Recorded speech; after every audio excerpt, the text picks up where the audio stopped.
Olá pessoal, tudo bem com vocês?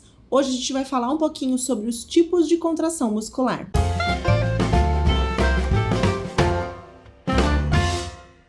Eu sou a professora Natália Reineck e você está no canal Anatomia Etc.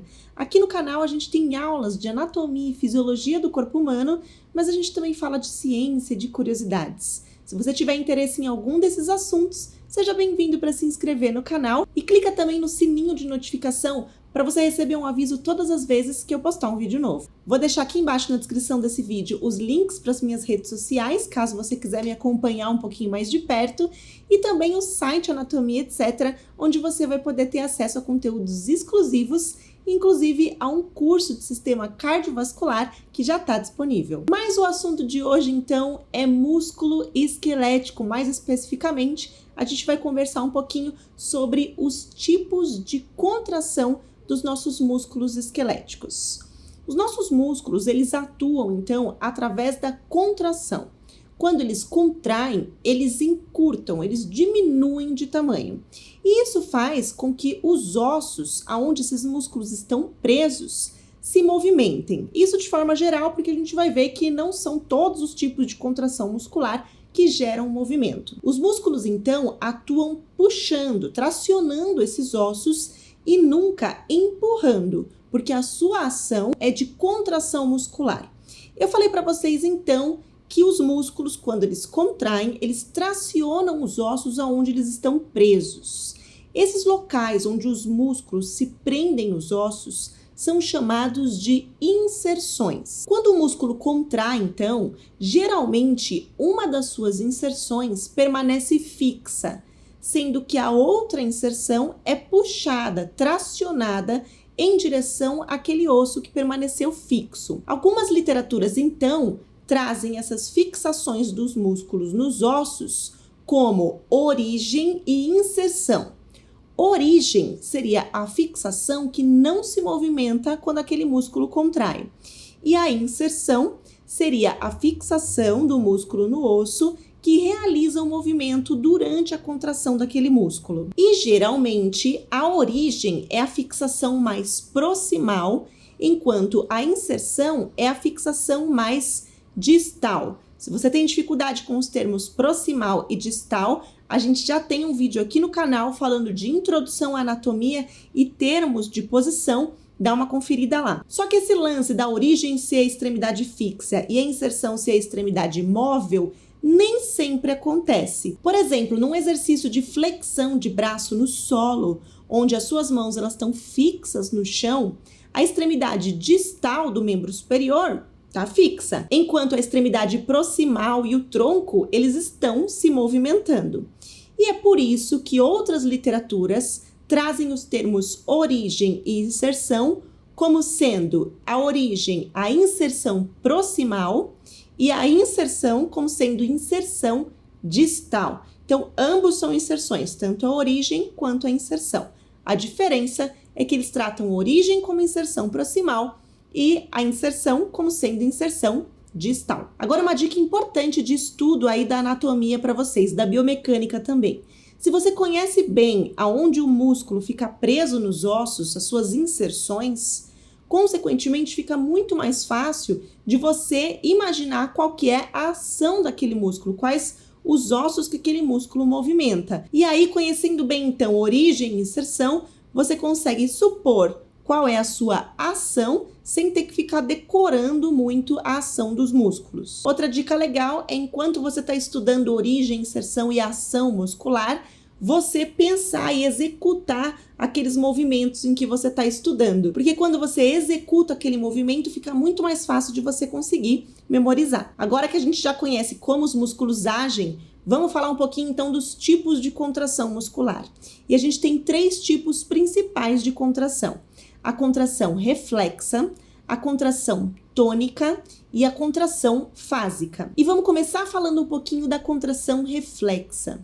Apesar dos nossos músculos esqueléticos serem classificados como músculos de contração voluntária que a gente consegue controlar, eles também podem realizar contrações reflexas, que são contrações que nós não conseguimos controlar, que são independentes da nossa vontade. Um dos principais exemplos de contração reflexa é o reflexo miotático, uma contração muscular que acontece como resposta a um estiramento, a um alongamento naquele músculo. O reflexo miotático mais conhecido é o reflexo do tendão patelar, aquele que o médico ou o fisioterapeuta vai com o martelinho e faz uma percussão no tendão patelar.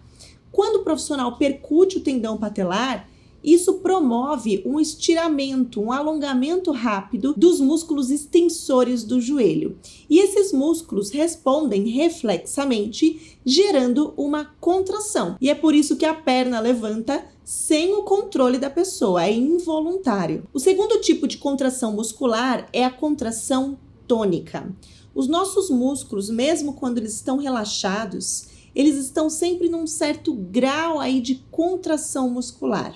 Esse grau leve de contração muscular que os nossos músculos possuem, mesmo quando a gente está em repouso, é chamado de tônus muscular. Esse tipo de contração muscular, a contração tônica, ela não gera movimento, ela gera apenas esse certo grau de tensão muscular. O tônus muscular ajuda a manter a estabilidade das nossas articulações, ajuda também na manutenção da postura e mantém os músculos prontos para responder a estímulos. E lembrem que quem controla a contração muscular é o sistema nervoso, inclusive a contração tônica. Então, se você tiver alguma lesão no sistema nervoso, dependendo do local em que for essa lesão, você pode ter um aumento do tônus muscular, o que nós chamamos de hipertonia, ou uma diminuição do tônus muscular, o que nós chamamos de hipotonia. E o último tipo de contração muscular é a contração fásica, chamada também por alguns autores de contração ativa. E existem dois tipos de contração fásica: a contração isotônica e a contração isométrica. Na contração isotônica, o músculo muda de comprimento enquanto contrai, e isso gera movimento. Dentro da contração isotônica, nós temos dois outros tipos de contração muscular: a contração concêntrica e a contração excêntrica. Na contração concêntrica, o movimento ele vai ser consequência do encurtamento muscular. Então, enquanto o músculo contrai, ele encurta e isso traciona os ossos, isso aproxima os ossos aonde aquele músculo está preso. Então vamos dar um exemplo para facilitar, para a gente entender esse tipo de contração e os outros que a gente vai falar também. Vamos exemplificar aqui o movimento de eu segurando um copo. Então, se o copo estiver na mesa e eu for fazer o movimento de trazer o copo até a minha boca, vamos pensar em um músculo só porque fica mais fácil. Pensando no músculo bíceps braquial, quando eu trago o copo até a minha boca, eu realizo um movimento de flexão de cotovelo. O meu bíceps braquial, então, está contraindo e ele está encurtando, tracionando o meu antebraço em direção ao meu braço, em direção ao húmero. A esse tipo de contração, a gente dá o nome de contração concêntrica. O músculo encurta, diminui de tamanho, enquanto eu tenho a realização de movimento. Já a contração excêntrica é o inverso. O músculo aumenta de tamanho, o músculo ele alonga, mesmo enquanto ele está contraindo. E a contração excêntrica geralmente acontece na volta dos movimentos. Então, geralmente ela acontece para ajudar a controlar e a coordenar a volta de um movimento. Então, se a gente pegou o exemplo do copo e eu levando o copo até a minha boca como sendo a contração concêntrica do bíceps braquial, quando eu tirar o copo da boca e levar ele de volta para a mesa, o meu bíceps braquial permanece contraindo. Mas na volta do movimento, a sua origem e a sua inserção estão se afastando e o músculo está alongando ao invés de encurtar. O bíceps braquial, nesse caso, está realizando então uma contração excêntrica, ajudando a controlar, frear aquele movimento e não deixando a ação da gravidade puxar o meu copo com tudo e fazer ele cair no chão. As contrações excêntricas são extremamente importantes nesse controle dos movimentos, para a gente conseguir ter movimentos coordenados. E isso acontece o tempo inteiro, enquanto a gente caminha, para correr, para sentar ou para levantar de uma cadeira. Esse exemplo de sentar e levantar é muito característico. Quando a gente levanta da cadeira, vamos pensar mais uma vez em só um grupo muscular para facilitar, a gente faz uma contração concêntrica dos músculos extensores de joelho. Você está partindo de uma flexão de joelho enquanto você está sentado e indo para uma extensão de joelho enquanto você está de pé. Então, contração concêntrica do quadríceps femoral, dos extensores de joelho.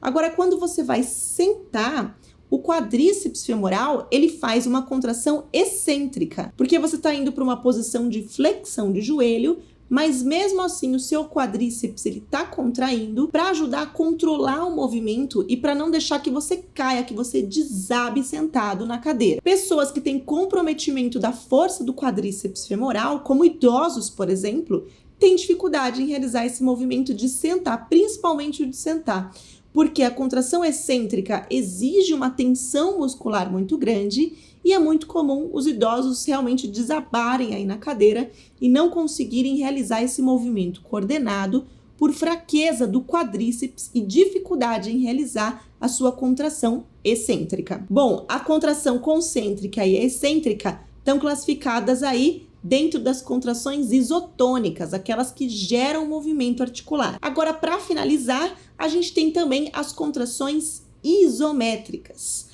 Na contração isométrica, apesar do músculo estar contraindo, não existe movimento articular, a articulação permanece parada. Bom, pegando o exemplo do copo de novo, agora para a contração isométrica, se eu segurar o meu copo com a minha articulação parada, vamos pegar um exemplo para ficar mais fácil ainda da gente imaginar. Se alguém estiver enchendo o meu copo enquanto eu seguro o copo, aquele peso que está dentro do copo ele vai aumentando. E o que faz com que eu consiga sustentar o copo na mesma altura e não deixar o copo cair no chão enquanto o peso lá dentro está aumentando é a contração isométrica do meu músculo bíceps braquial, que mantém o meu cotovelo flexionado, aqui no caso em 90 graus de flexão, mesmo sem que haja movimento articular. Essa, então, é a contração isométrica. As contrações isométricas são super importantes para a manutenção da nossa postura e também para a realização de movimentos coordenados. Revisando, então, os nossos músculos esqueléticos atuam através da contração muscular, sempre puxando os ossos e nunca empurrando. As fixações dos músculos nos ossos costumam ser descritas como origem, como sendo a fixação proximal e geralmente a fixação não móvel, que não se movimenta, e inserção, como sendo a fixação distal e geralmente a fixação que realiza o movimento quando aquele músculo contrai. Algumas literaturas trazem a origem como sendo a inserção proximal e a inserção como sendo inserção distal do músculo. Os tipos de contração muscular são classificados em 3 tipos. As contrações reflexas, que acontecem independente da nossa vontade, as contrações tônicas, que são aquelas que mantêm um certo grau de contração muscular mesmo quando nós estamos relaxados, o que nós chamamos de tônus muscular, e as contrações fásicas, que podem ser isotônicas ou isométricas. As contrações isotônicas são aquelas que resultam em movimento articular, e elas podem ser classificadas em concêntrica, na qual o movimento decorre do encurtamento muscular, ou excêntrica, na qual o músculo contrai, mesmo quando a sua origem e inserção estão se afastando, mesmo quando aquele músculo está alongando. E as contrações isométricas são aquelas onde o músculo contrai, mas mesmo assim não existe movimento articular. É isso aí, pessoal. Eu espero que vocês tenham gostado dessa aula. Se você gostou, não esquece de dar o seu joinha aqui embaixo e mandar também o seu comentário. Eu espero que vocês tenham entendido e até a próxima aula. Ô, neném, mamãe tá terminando. Oi, tem um neném aqui, gente.